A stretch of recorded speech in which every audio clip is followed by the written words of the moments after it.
What is up, YouTube? This is Paul Radaker, and today we're going to be looking at a few different choices for budget microphones when making videos.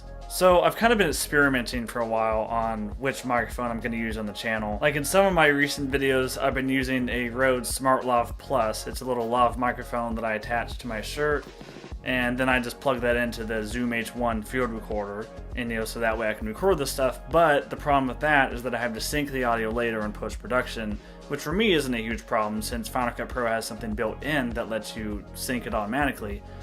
But for a lot of people, that won't be the best solution. Recently, I've actually been messing with some of the on-camera microphones, like the ones that you attach to the top of your camera, such as the Rode VideoMic Go.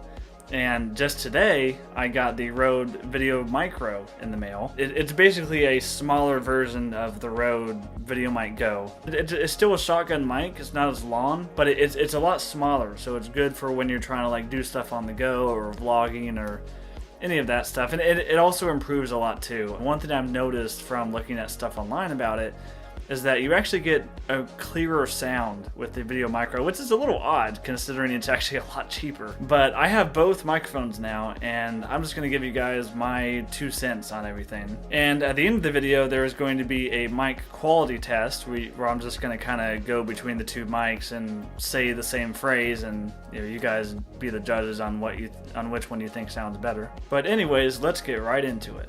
Okay, so first we're gonna take a look at the Rode VideoMicro. I just got this in the mail today, so I haven't even unboxed it yet, as you can see here. So, I got my knife, pocket knife to be exact, and let's just go ahead and open up this package, shall we? Now, the quality of this might not be the best. I haven't really done too many unboxing videos before, but hey, there's a first time for everything, right?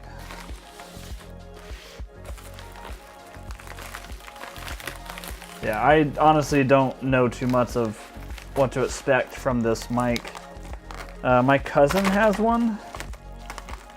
Like he has this mic as well. But I have not really done extensive testing with his mic. So that's why I got this one, so I can see if it's any better than the VideoMic Go, which I already have. I'm going to do some testing between that one and this one sometime later in the video. So, I actually ordered this from Best Buy. That's where I got this mic from. So anyways, let's go ahead and open it up.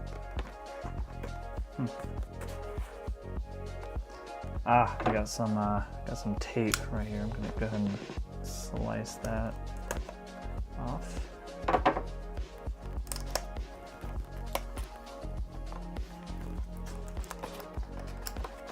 There we go, okay.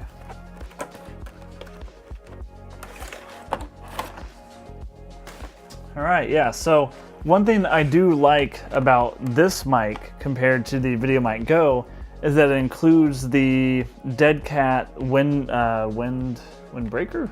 I don't know what it's called. The wind filter, I guess? I don't know the right term for that, but it does include a wind filter. I'll just call it that. And although the VideoMic Go includes sort of a wind filter, it's not nearly as good as the soft Dead Cat one that you get with the VideoMicro. See, the one that comes with the VideoMic Go is it's just foam, like that's all it is, and it sort of works, but it doesn't do nearly as good of a job at canceling out wind as this thing does. So that is one thing to keep in mind when you're trying to figure out which mic you want to get. Wow, and that actually is really soft. It's pretty nice. It doesn't look. It doesn't look as bad as I thought it would, because when I was seeing the pictures online and stuff, it looked weird. Like I was like, do I really would I want to have this on top of my camera? But it actually looks pretty nice. I mean, I don't know how you can see this through the camera, but it actually looks pretty professional in my opinion. So I would not mind having this on top and people seeing it. Now one thing I will note. What I didn't realize is that this thing actually does come with the, I think it's pronounced the Rycote mount, which basically helps reduce the noise from handling the camera and stuff. Like it's a little I can't remember the name of it, but it's the thing that mounts it, and it kind of, it's like a shock mount, basically. Yeah, I think that's the term for it, shock mount. But yeah, you gotta put it in there yourself. But I like that with the VideoMicro, you can actually take it off the mount, because with the VideoMic Go, you can't. It's like, it's stuck on the mount. You can't really take it off, or at least not without breaking it. So, I'm gonna go ahead and put, if I can figure it out, I'm gonna put this on the mount, and then we're gonna do some tests with it and figure out just how good it really is, if I can actually get it on. Jeez, this mount is trying to figure it out. Okay, maybe I should take off the wind filter first, so that I can work with it a little better. How hard can it be to put? Oh my gosh. I had a feeling I might be doing this wrong. Like, maybe I'm supposed to put it in from the top. In fact, I'm gonna try that. Actually, wait, does it go in? I'm gonna get this eventually. Yeah, okay. So, yeah. I'm gonna go ahead and just go through the other stuff we got here. So we got the standard cables. I think it's a TRS to TRS. Not TRRS. So like, if you want to connect this to your phone, you have to get an adapter. But yeah, I mean, if you just want to connect it to a DSLR camera, you won't need any extra adapters or anything. Yeah, so that thing just plugs in right to the back of this thing. Then the other end would just plug into your camera, and you would be good to go.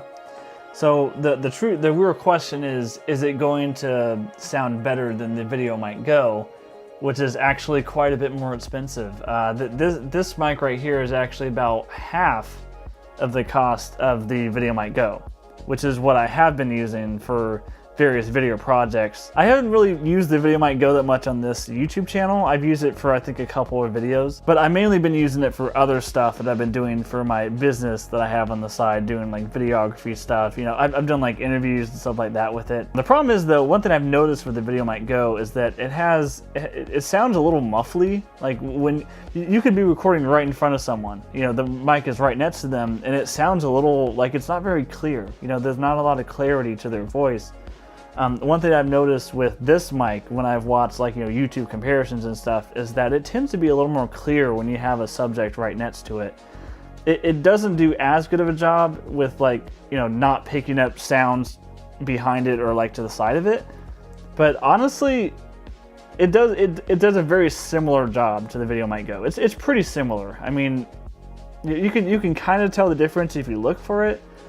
But I feel like if you're gonna get a budget mic and not the VideoMic Pro or something, I would just get this one. Like, honestly, the VideoMic Go, from my experience, has been kind of crap. I'm not gonna lie, I haven't liked it that much. And of course, it also includes your standard quick start guide. Quick start, not kickstart. Quick start. For those of you who noticed, I said kickstart when it says quick start right there. Okay.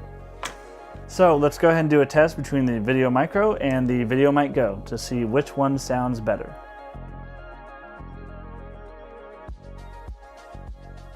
So the audio you're hearing right now is from the VideoMicro. Now, for testing the VideoMicro and the VideoMic Go, I'm going to be plugging them straight into my Canon SL2 camera. You're going to get pretty similar results for about anything you plug them into. Of course, the quality might change a little bit if you plug it into something that has a little extra power, but that's not really too common, especially if you're in like a budget range.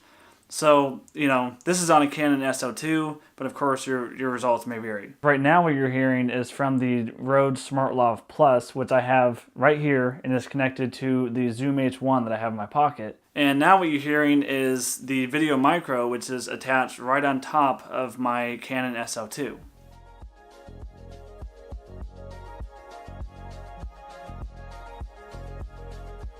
And now what you're hearing is audio from the VideoMic Go connected to the same camera with the same settings. I might also add that on my camera settings, I have the attenuator and the softer wind filtering turned off, mostly because there's no wind in my room, and the attenuator can actually drastically change how the sound works. So yeah, this is how the VideoMic Go sounds when connected to a Canon SL2 with no attenuator and no softer wind filtering. Now for this Nets test, I decided to go outside and have an average amount of wind, about 8 to 10 miles per hour of wind. And I decided to do it in my lovely backyard here. Mostly just fields in the background, but you know, it's outside and it'll get a good amount of wind. Mostly just a test to see how good the wind filters are for both the VideoMicro and the VideoMic Go. So what you're hearing right now is the VideoMicro with the wind filter on it right now. And now what you're hearing is from the VideoMic Go with about the same amount of wind. The wind speed right now I think is around 8 miles per hour, so it's about average around here. Unfortunately, there isn't really a windy day coming up, so I just had to deal with an average amount. But you should be able to notice a difference in the quality even with this amount of wind. So guys, I hope this video helped you out. If it did, go ahead and give it a like. If it didn't, give it a thumbs down. And if you're new to this channel and you like tech stuff, consider subscribing. I am Paul Radaker, and I will see you in the next video.